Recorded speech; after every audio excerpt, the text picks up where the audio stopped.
1만 시간의 법칙. 이상훈.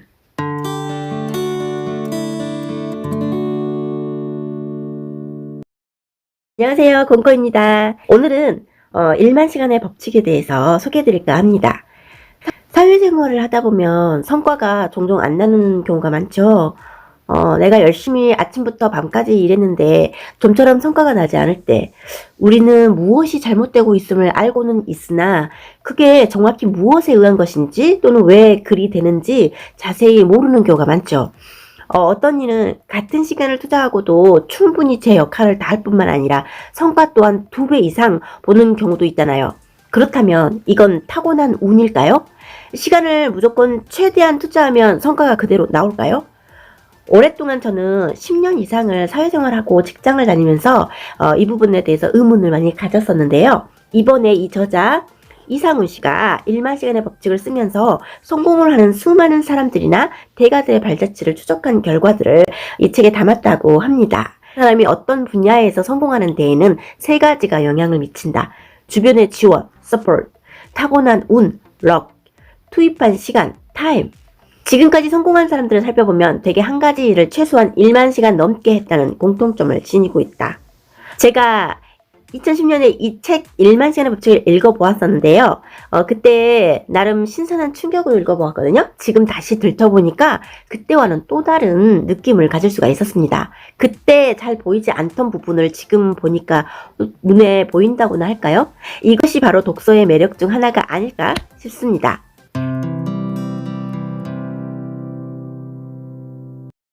저자가 발로 뛰고 열심히 알아낸 결과 중 하나는 연습의 질에 그 차이가 명확하게 갈린다는 것. 성공한 사람은 가장 잘할 수 있는 일에서 뚜렷한 목표를 정해 지독하게 몰두하고 끝까지 버틴다. 한 가지 목표가 이루어지면 양파 껍질을 벗기듯이 남다른 길을 찾아 새로운 도전에 나선다. 그렇기 때문에 실패에 개의치 않고 결코 좌절하지 않는다. 이와 달리 뒤처진 사람은요, 좋아하는 일이나 목표가 분명하지 않고요, 몰두하거나 버티는 시간이 짧다고 합니다. 작은 성과에 쉽게 만족하고 안주하기 십상이면서 모르는 일을 두려워하고 과거에 매달리게 되죠. 따라서 작은 실패에도 방향을 잃고 쉽게 낙심하고 절망한다고 합니다.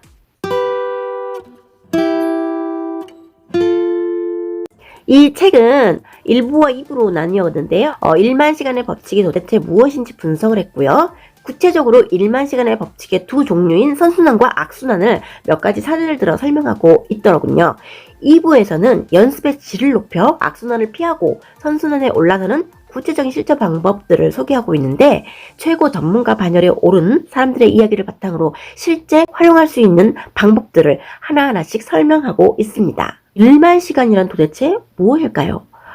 여기서 보니까 하루 3시간, 일주일에 20시간씩 모두 10년을 꼬박 훈련하면 채워진다고 하는데 하루에 6시간을 봤을 때 5년이 걸린다고 하네요.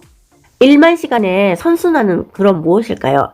이 3단계를 소개하고 있는데요. 1단계는 좋아하는 일을 찾기, 2단계는 신중한 연습을 하기, 3단계는 성취와 자신감을 얻는 것이죠.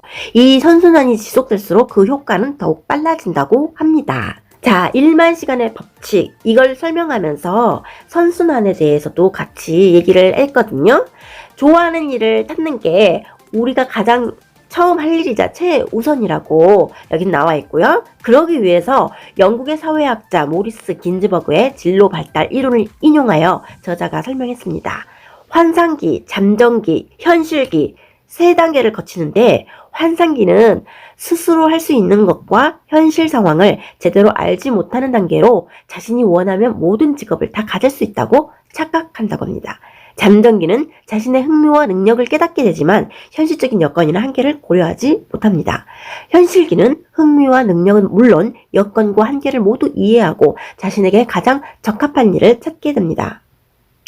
이대로라면 10대가 환상기이고 20대가 잠정기, 30대가 현실기? 이렇게 볼 수가 있겠네요. 저의 10대 때도 그랬던 것 같습니다. 뭐든 할 수 있을 것 같고 세상을 지배할 수 있을 것 같고 말이죠. 그러다 20대 때는 현실을 파악하게 되는데 또 상황에 좌절도 하고요. 30대 때는 제 취미랑 특기 등을 파악하긴 하는데 현실 타협에 들어가게 되더라고요. 지금은 이제 40대인데 아무래도 단계를 다 거치고 나니까 허무함도 좀 있고요. 인생 2막이라고 하잖아요. 이렇게 하니까 다시 도전하고픈 마음이 듭니다.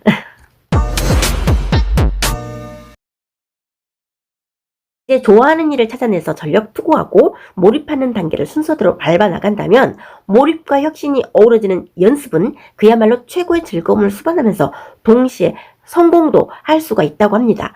여기에는 장 앙리 파브르 곤충학자와 동물학자 제인 구달 박사, 여러분들 많이 들어보셨죠? 덴마크 동화 작가 안데르센 등이 소개되어 있고요. 그들이 좋아함을 거쳐서 어떻게 몰입과 혁신을 통해 성공을 하게 되는지 알려주고 있습니다. 그리고 저자는 말합니다. 아무리 좋은 생각이라도 머릿속에 머물러 있으면 쓸모가 없다. 사소한 아이디어라도 실행에 옮길 때 크든 작든 결실을 맺을 수 있다. 마음속에만 두지 말고 행동을 보여주라 라고 또 말을 하고 있네요. 꾸준함을 통해 대가에 오른 그 외 노르웨이 라면왕 이철호 씨, 그 철광왕 앤드류 카네기, 스티븐 스필버그, 음악의 아버지 바흐, 음악의 어머니 핸델. 이들은 아시다시피 큰 목표를 세우고 그것을 향해 전략적이면서도 꾸준하게 걸어갔죠. 자신의 꿈을 이루고 사회에 공헌까지 했잖아요. 즐거움까지 잃지 않았던 진정한 대가들이 아닌가 싶습니다. 기업가들도 많이 등장을 하는데요. 중국 주룡재지 창립자 장인 회장, 유한양행의 창업자 유일한, 조선시대 최대 가부 임상옥, 그리고 현 소설 해리포터 시리즈로도 세계 베스트셀러 작가가 된 영국의 조앤 K 롤링. 정말 해리포터 시리즈는 안 읽어본 사람이 없을 정도고, 그리고 영화 되었고 지금도 정말 많은 인기를 끌고 있죠. 모두 시대별로 나라별로 많은 생각거리를 던져주고 있습니다. 이들은 고난과 실패 속에서도 좌절을 하지 않고 꿈을 향해 달려갔다는 것, 이게 참 중요한 것 같습니다.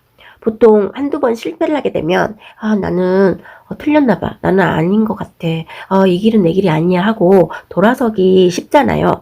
그렇지만 많은 사람들, 대가들, 그리고 성공한 사람들은 한결같이 실패와 좌절을 했음에도 불구하고 굽히지 않고 자신의 의지를 갖다는 것이 공통점이라고 볼 수가 있겠습니다. 이 책을 통해서 저는 더욱 이 밑줄을 그어가면서 읽었거든요. 저도 앞으로 인생을 살아가면서 어떻게 살아갈 것인가, 어떻게 누구든지 성공을 향해서 걸어가고 있잖아요. 모든 목표가 어떻게 보면 결론은 자신의 꿈을 이루고 사회에 공헌을 하고 성공을 하는 것까지 이룩하면 정말 좋잖아요. 그런 거를 봤을 때 우리 앞에 길을 많이 걸어갔던 이런 대단한 사람들, 성공한 사람들의 길을 추적해 가면서 그 사람들을 나의 롤 모델로 생각하고 열심히 어느 정도 모방을 하되 다시 또 나의 독창성을 이끌어내어서 나의 길을 걸어가는 게 참 중요한 게 아닌가 싶습니다. 자, 여러분 감사합니다. 시청해주셔서 감사합니다.